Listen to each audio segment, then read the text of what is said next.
Hai, saya Hayan Muhammad Rohma, juga dua rekan saya Andini Putri dan Wasal Mahab.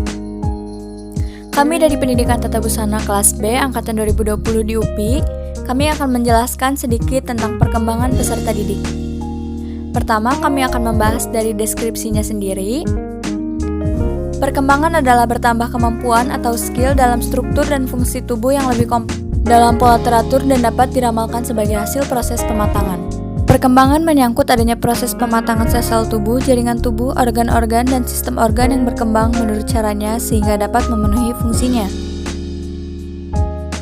Peserta didik adalah anggota masyarakat yang berusaha mengembangkan potensi diri melalui proses pembelajaran pada jalur pendidikan, baik pendidikan informal, formal, maupun non-formal, pada jenjang pendidikan dan jenis pendidikan tertentu. Jadi dapat diambil kesimpulan bahwa perkembangan peserta didik adalah bertambahnya kemampuan atau skill yang sedang dialami oleh anggota masyarakat yang sedang mengembangkan potensi dirinya pada jalur pendidikan. Sekarang kita lanjut ke prinsipnya. Harlock menyatakan ada 9 prinsip perkembangan. Yang pertama, dasar-dasar permulaan adalah sikap kritis. Kritis merupakan salah satu sikap yang harus dimiliki oleh kebanyakan orang, di mana berpikir kritis merupakan sebuah cara yang sangat baik untuk bisa menganalisis ide berdasarkan penalaran logis. Yang kedua adalah peran kematangan dan belajar. Kematangan adalah cara terbukanya karakteristik yang secara potensial sudah ada pada individu yang berasal dari warisan genetik individu. Belajar adalah perkembangan yang berasal dari latihan dan usaha. Melalui belajar ini, anak-anak memperoleh kemampuan. Hubungan antara kematangan dan hasil belajar dapat dilihat dalam fungsi hasil, seperti menulis, mengemudi, atau bentuk keterampilan lainnya. Yang ketiga ada mengikuti pola tertentu yang dapat diramalkan. Misalnya perkembangan motorik akan mengikuti hukum arah perkembangan, yaitu perkembangan yang menyebar ke seluruh tubuh. Yang keempat, semua individu berbeda. Tiap individu berbeda perkembangannya meskipun pada anak kembar. Oleh sebab itu, perkembangan pada tiap manusia berbeda-beda sehingga terbentuk individualitas. Lalu yang kelima, setiap perkembangan mempunyai perilaku karakteristik. Karakteristik tertentu dalam perkembangan juga dapat diramalkan. Ini berlaku untuk perkembangan fisik maupun mental. Yang keenam, setiap tahap perkembangan mempunyai resiko. Beberapa hal yang dapat menyebabkan antara lain lingkungan anak itu sendiri. Bahaya ini dapat mengakibatkan terganggunya penyesuaian fisik, sosial, dan psikologis.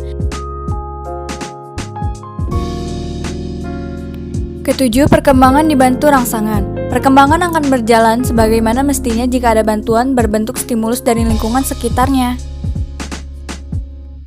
8. Perkembangan dipengaruhi perubahan budaya. Kebudayaan mempengaruhi perkembangan sikap dan fisik anak.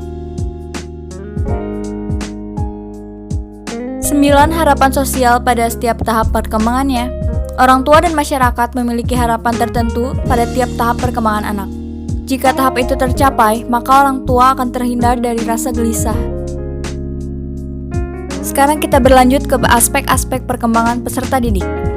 Yang pertama, perkembangan kognitif, yaitu semua proses psikologis yang berkaitan bagaimana individu mempelajari dan memikirkan lingkungannya. Lalu perkembangan fisik, yaitu pertumbuhan struktur tubuh manusia yang terjadi sejak dalam kandungan hingga ia dewasa. Lalu ada perkembangan psikomotorik. Motorik merupakan perkembangan pengendalian gerakan tubuh melalui kegiatan yang terkoordinir antara susunan saraf, otot, otak, dan lainnya. Lalu ada perkembangan moral. Moral dapat diartikan sebagai ajaran kesusilaan. Peranan lingkungan, terutama lingkungan keluarga, sangat dominan bagi perkembangan aspek ini. Perkembangan emosional. Emosi adalah setiap keadaan pada diri seseorang yang berhubungan dengan kondisi afektifnya dengan tingkatan yang lemah maupun yang kuat. Perkembangan sosial. Perkembangan sosial dapat diartikan sebagai proses belajar untuk menyesuaikan diri terhadap norma-norma kelompok moral dan tradisi meleburkan diri menjadi satu kesatuan. Perkembangan bahasa. Perkembangan kemampuan berbahasa juga berhubungan erat dengan saling menunjang dengan perkembangan kemampuan sosial.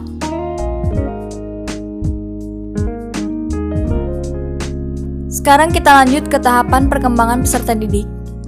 Tahapan-tahapan perkembangan manusia menurut para psikologi berbeda-beda, tergantung pandangan mereka tentang teori perkembangan. Di sini kami mengangkat menurut Rousseau. Ini ada 4 tahap. Yang pertama masa bayi, masa kanak-kanak awal, masa kanak-kanak akhir, dan masa dewasa.